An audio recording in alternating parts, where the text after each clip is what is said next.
Attendance आप लोग post करते रहिए चैट बॉक्स में नाम और नंबर के साथ।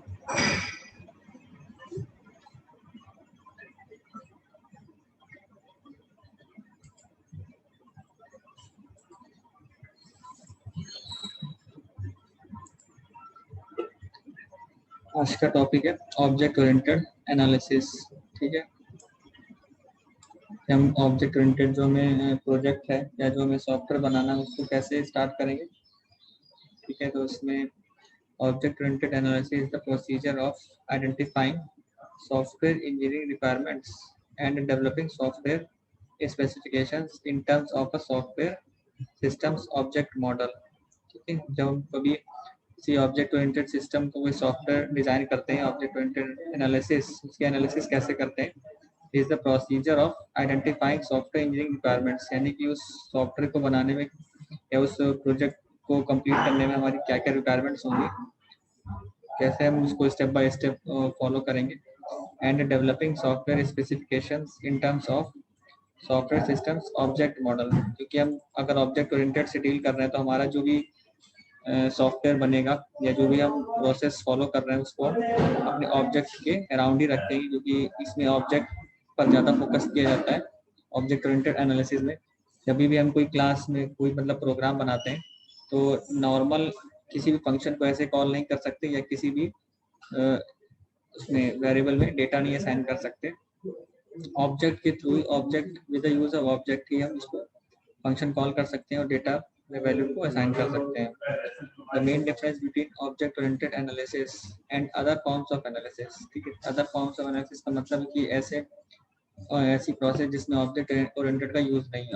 ऑब्जेक्ट ओरिएंटेड का मतलब क्या है, कुछ हमारे पास जो फीचर्स होते हैं, ऑब्जेक्ट ओरिएंटेड फीचर्स कौन कौन से हैं, क्लास हो गया, ऑब्जेक्ट हो गया, इनहेरिटेंस, पॉलीमॉर्फिज्म, अब्स्ट्रैक्शन, ठीक है, ऑपरेटर ओवरलोडिंग, इस तरह से जो भी हमारे ऑब्जेक्ट ओरिएंटेड के जो फीचर्स दिए हुए हैं हम उन्हीं का यूज करते हुए अपने सॉफ्टवेयर को या अपने प्रोजेक्ट को डेवलप करते हैं। इसमें हम ऑब्जेक्ट पर ज़्यादा ध्यान देते हैं। Is that in object oriented approach requirements are organised around objects, ठीक है, जो भी हम अपना ऑब्जेक्ट, जो भी हमारा ऑब्जेक्ट होता है उसी के अराउंड ही हम रिक्वायरमेंट्स को गैदर करते हैं, which integrate both data and functions. Object oriented analysis में डेटा और फंक्शन साथ साथ ही चलते हैं, डेटा और फंक्शंस को लेकर के ही हम लोग अपना रिक्वायरमेंट्स को कैप्चर करते हैं। They are modelled after real world objects that the system interacts with, ठीक है, सभी ऑब्जेक्ट्स को हम लोग इसमें एक्सेस करते हैं, कैप्चर करते हैं जिनका रियल वर्ल्ड से ऑब्जेक्ट से कनेक्शन होता है। In traditional analysis methodologies the two aspects functions and data are considered separately, इसमें functions और data ऑब्जेक्ट ओरिएंटेड की जो भी एनालिसिस होती है उसमें functions और data दोनों को ही एक्सेस करते हैं, दोनों को ही डील करते हैं, लेकिन सेपरेटली, ठीक, एक टाइप में फंक्शन, एक टाइप में डेटा। जैसे कि जब स्टार्टिंग में ऑब्जेक्ट ओरिएंटेड के बारे में बताया था तो उसमें जो हमारे ऑब्जेक्ट्स होते हैं सबके पास ऑब्जेक्ट फंक्शंस और डेटा होता है और सभी आपस में एक दूसरे से कम्युनिकेट कर सकते हैं। तो इसमें हम लोग फंक्शंस और डेटा इन सब पर फोकस करके अपना एनालिसिस करते हैं ऑब्जेक्ट ओरिएंटेड के फॉर्म में। Object oriented is defined as a method object oriented analysis, ठीक है, अपनी जो एनालिसिस होगी वो ऑब्जेक्ट ओरिएंटेड के अराउंड ही बेस्ड होगी, जिसमें हम लोग क्लास के अकॉर्डिंग काम करें। क्लास का मतलब क्लास बना करके, ऑब्जेक्ट बना करके, इनहेरिटेंस का फीचर ऐड करके, इन्हीं सब पर is a method of analysis that examines requirements from perspective of the classes and objects, ठीक है, जो भी हमारे इसके फीचर्स होते हैं उसी के अकॉर्डिंग हम इस पर काम करते हैं। Classes objects found in the vocabulary of the problem domain, ठीक है, ये तो नॉर्मल सा एक डेफिनेशन है, इसी को एक्सप्लेन इसमें किया गया है, या ये कह लें कि इतना जो भी अभी देखा उसी का ये समराइज फॉर्मेट है, ठीक है, तो दोनों ही लिख सकते हैं। इसको अगर लिखते हैं तो इसको भी अगर लिख देंगे तो काफ़ी इसमें एक्सप्लेनेशन में अच्छा होगा। The primary task in object oriented analysis are identifying objects, जो भी हम अपना कोड करते हैं उसमें हम सबसे पहले ऑब्जेक्ट को बनाते हैं, क्योंकि बिना ऑब्जेक्ट हम किसी भी ऑब्जेक्ट ओरिएंटेड लैंग्वेज में किसी फंक्शन को या अदर किसी ऑब्जेक्ट को या मतलब वेरिएबल को कॉल नहीं कर सकते या एक्सेस नहीं कर सकते। अब organising the objects by creating object model diagram, ठीक है, हमारे पास कौन से ऑब्जेक्ट्स होंगे उसके लिए हम ऑब्जेक्ट डायग्राम के थ्रू कंसिडर करेंगे कि हम किस टाइम पे क्या चीज़ डील कर रहे हैं। जैसे कि ऑब्जेक्ट डायग्राम देखा था कि एट ए ग्लैंस या एट ए टाइम परफेक्ट या कोई स्पेसिफिक टाइम पर हम कैसे सिचुएशन में है किसी भी रनिंग प्रोजेक्ट में या रनिंग प्रोग्राम में। Defining the internals of the objects और ऑब्जेक्ट एट्रीब्यूट्स, ऑब्जेक्ट की प्रॉपर्टीज को डिफाइन करना। Defining the behaviour of the objects, ठीक है, ऑब्जेक्ट एक्शन मतलब क्या क्या फीचर ले रहा है, क्या क्या ऑब्जेक्ट ले रहा है, क्या उसके मतलब कैसा बिहेव करेगा वो system. Describing how the object आपस में जो ऑब्जेक्ट्स हैं वो कैसे इंटरेक्ट कर रहे हैं, इस तरीके से इसमें डील करेंगे। किसी साइड से आवाज आ रही तो अपना माइक बंद कर सकता है।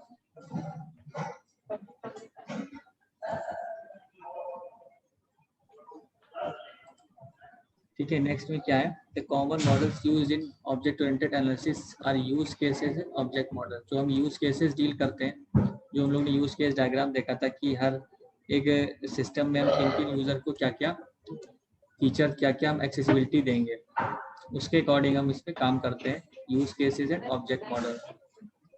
अब नेक्स्ट है इसमें ऑब्जेक्ट ओरिएंटेड डिजाइन।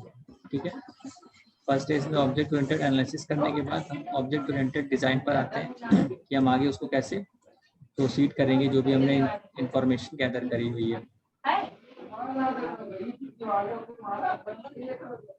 सार्थक, सार्थक है अवेलेबल? सार्थक अपना माइक बंद करिए।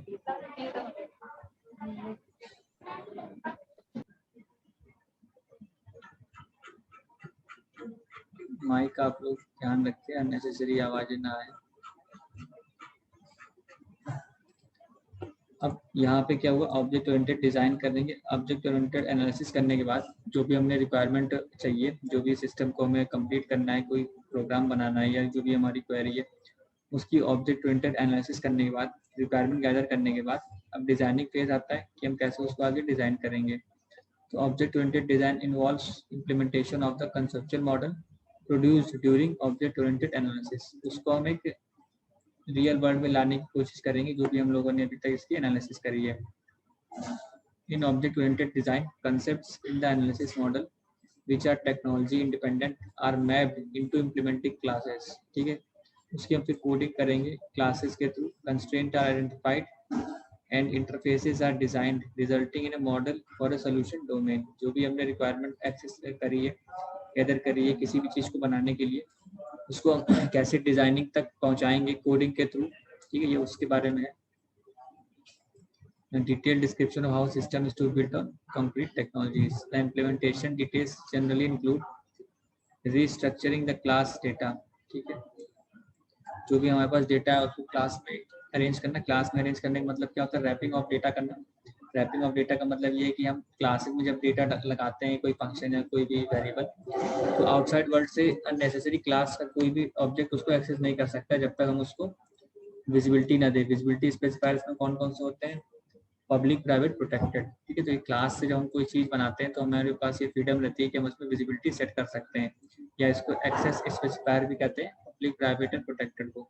बाकी जो अगर हम सी में प्रोग्राम बनाते हैं तो सी में तो सभी ग्लोबली एक्सेस रहता है, उसको हम कहीं से भी एक्सेस कर सकते हैं पूरे प्रोग्राम में, और उसमें हम लोग विजिबिलिटी भी नहीं सेट कर सकते। इसीलिए जो भी हमें ऑब्जेक्ट ओरिएंटेड फीचर देता है, इसके अकॉर्डिंग उसको अपना आगे प्रोसीड कर सकते हैं।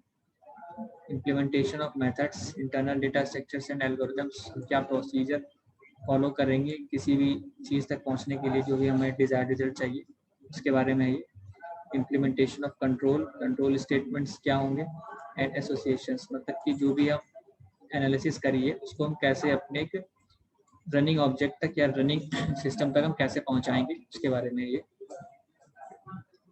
Object oriented design is a method of design encompassing the process of object-oriented decomposition and a notation for depicting both logical and physical as well as static and dynamic models of system under design। ठीक है, जो भी हम लोग ने अभी देखा है उसी के बारे में एक समरी है कि कैसे हम इसको डिजाइन तक पहुंचेंगे, कि हम लोग ने जो भी रिक्वायरमेंट गैदर करी है कि हमारे कौन कौन से ऑब्जेक्ट होंगे, वो आपस में कैसे कम्युनिकेट करेंगे, कौन कौन सा फीचर इसमें इंट्रोड्यूस करेंगे, उसी को हमें डिजाइन फॉर्मेट में इसमें लाना होता है।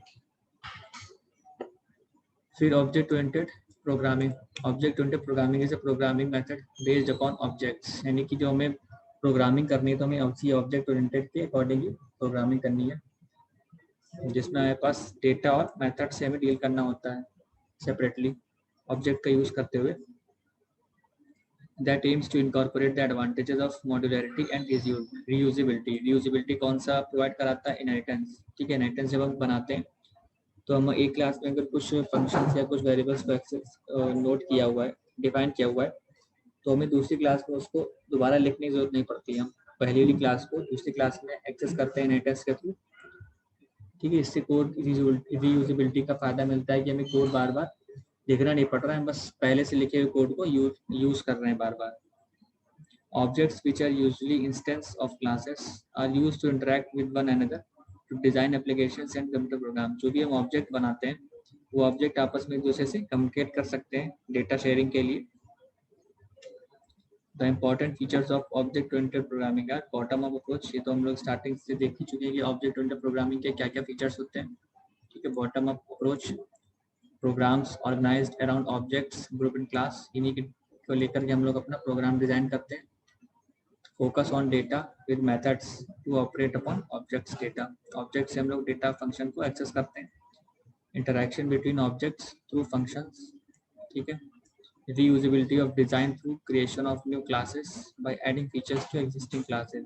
वो अपने कोड को हम लोग रीयूज कर सकते हैं कि हमें बार बार वही कोड नहीं लिखना पड़ेगा। ये फीचर हमें इनहेरिटेंस देता है। इनहेरिटेंस भी कई टाइप का होता है, single inheritance, multiple inheritance, multi level inheritance, hybrid inheritance. ठीक है, फिर हम लोग जैसे सबसे पहले इसमें क्या आया था, ऑब्जेक्ट ओरिएंटेड एनालिसिस, मतलब कि हमें जो चीज़ बनानी है हम उसकी ऑब्जेक्ट ओरिएंटेड के थ्रू एनालिसिस करेंगे। ठीक है, फिर हम उसकी डिज़ाइनिंग प्रोसेस करेंगे कि हमारा कौन कौन से हम उसमें ऑब्जेक्ट बनाएंगे, कौन कौन से हम इसमें फीचर रखेंगे। ठीक है, और फिर ऑब्जेक्ट ओरिएंटेड प्रोग्रामिंग। अब जैसे एक एग्जांपल लिख करके इसको बता सकते हैं कि जैसे मान लीजिए कोई भी एक प्रोग्राम है जिसमें आपको यूजर से कुछ इनपुट कराना है, कोई मांगना है, या फिबोनाची का ही प्रोग्राम है, या टेबल प्रिंट करानी है, या एडिशन ही दिखाना है, या कुछ भी दिखाना है, तो इसमें हम पहले एक्सेस एनालिसिस करेंगे कि हमारी रिक्वायरमेंट क्या है। ठीक है, हमारा जो प्रोजेक्ट या हम जो प्रोग्राम बना रहे हैं उसको हम उसी ऑब्जेक्ट ओरिएंटेड के टर्म्स में उसकी एनालिसिस करेंगे। ठीक है, हमें क्या क्या रिक्वायरमेंट चाहिए होगा, वेरिएबल चाहिए होंगे, यूज़र इनपुट चाहिए होगा। ठीक है, हम क्या क्या ऑब्जेक्ट बना सकते हैं, जैसे identifying objects, organizing by creating model diagram.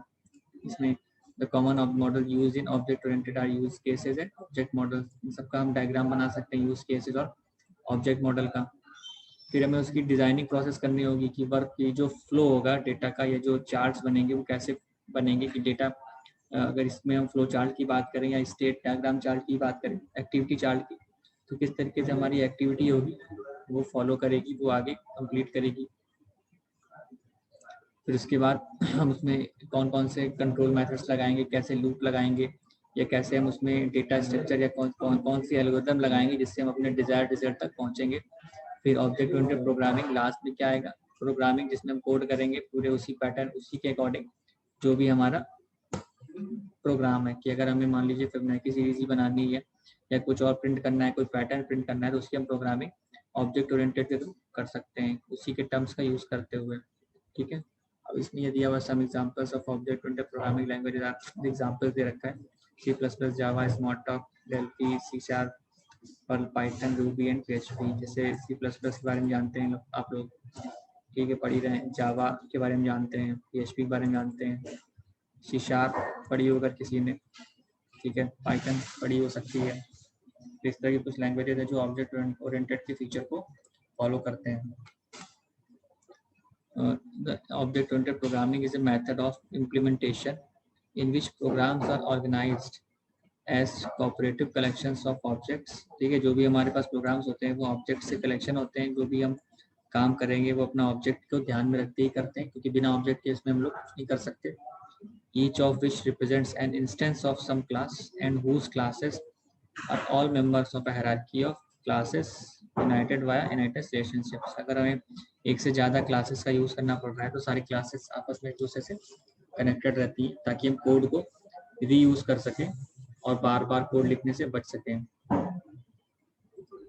तो जो जैसा कि प्रोसेस करते हैं हम लोग ऑब्जेक्ट ओरिएंटेड की किसी भी प्रोग्राम को ऑब्जेक्ट ओरिएंटेड की लैंग्वेज के थ्रू बनाने के लिए, बस वो इसी प्रोसेस को इन्होंने वर्ड्स में लिखा है कि हम पहले क्या करते हैं, किसी भी चीज़ को बनाने के लिए उसकी एनालिसिस करते हैं। एनालिसिस का मतलब हम रिक्वायरमेंट गेन करते हैं कि हमारी क्या रिक्वायरमेंट है, उसी टर्म्स में, ऑब्जेक्ट ओरिएंटेड के टर्म्स में ही। ठीक है, फिर उसके हम डिज़ाइनिंग प्रोसेस करेंगे, एक रफ स्केच या रफ वर्क टाइप का डिज़ाइन करेंगे कि प्रोटोटाइप वो डिज़ाइन कैसा दिखेगा या कैसे बिहेव करेगा। इतना सब कुछ होने के बाद फिर हम प्रोग्रामिंग पे आते हैं, जो फाइनल स्टेप होता है। ठीक है, इसी को बोलते हैं मतलब इसी को, ये पूरा ऑब्जेक्ट ओरिएंटेड एनालिसिस का ही पार्ट है, ऑब्जेक्ट ओरिएंटेड एनालिसिस डिज़ाइन। ठीक है, OOAD, object oriented analysis and design.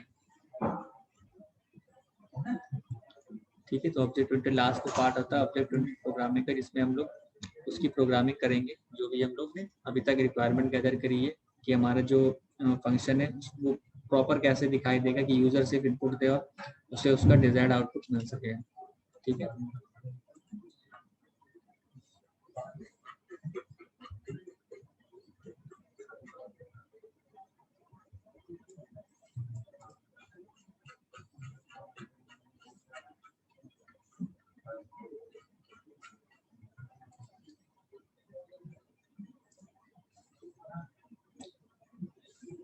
ये पीडीएफ उसी गूगल क्लासरूम में अवेलेबल है, आप लोग वहाँ से एक्सेस कर सकते हैं इसको। और आप लोग की अटेंडेंस CKTU पे फिल कर दी हमने, आप लोग अपने एग्जाम फॉर्म फिल कर लीजिएगा।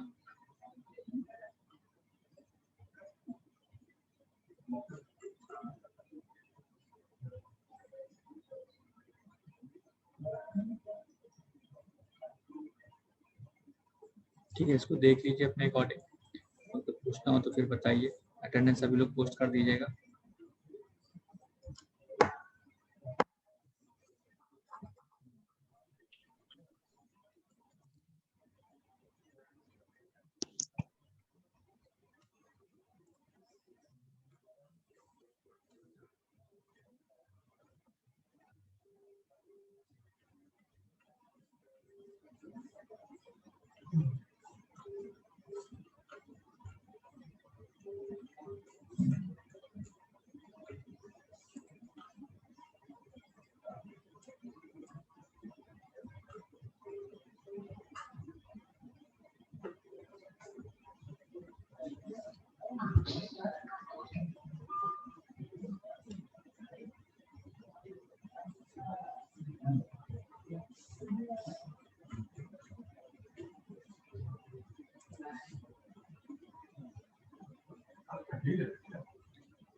किसी को अगर इसमें कुछ पूछना है तो वो पूछ सकता है, नहीं तो अगर अटेंडेंस पोस्ट कर दी तो फिर एग्जिट कर सकता है क्लास से।